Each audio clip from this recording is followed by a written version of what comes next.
आगोले जले इभेन यो व्यवस्थाका केही अपराधीहरूले पशुपतिनाथसँग जलाउन खोजेका थिए।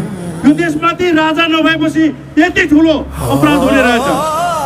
यो कुरो रवि र बालेले नबुझेको खण्डमा अहिलेको जनताले त 20 वर्ष कुरे, तर अबको जनताले 2 वर्ष पनि कुर्दैनन्। तिमीहरूको हालत पनि त्यही हुन्छ जसरी केपी काठमाडौँको झापाको र तेह्रथुमको घर जलेको थियो।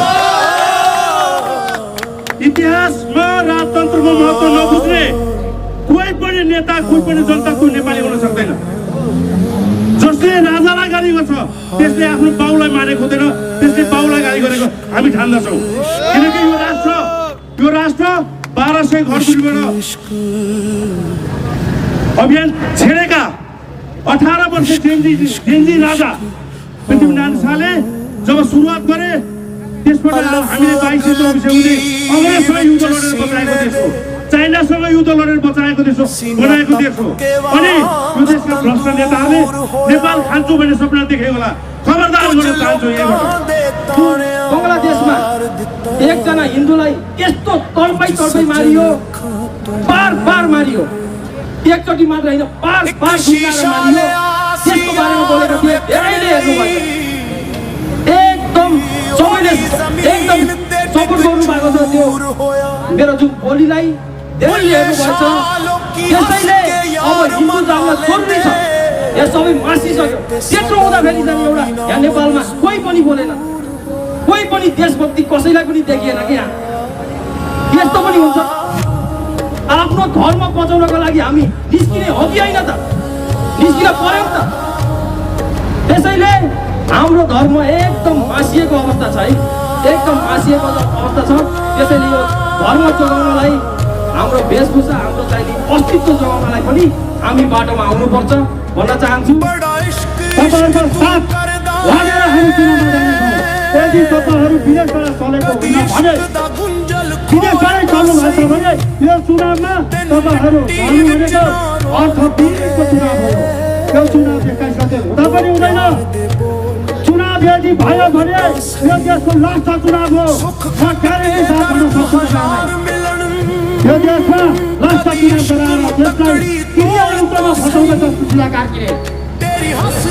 यदि देश चिन्ता ध्रुवीकरणमा गएको छ तपाईँहरूले त्यहाँबाट हेर्नुहोस्।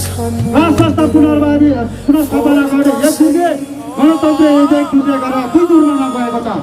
यस्तो अवस्थामा तपाईँ चुनाव गराउन खोज्नुहुन्छ भने नेपाली जनताको हक र हितको लागि होइन, तपाईँहरूले नेपाली जनतालाई मार्दै हुनुहुन्छ। यो याद राख्नुहोस्।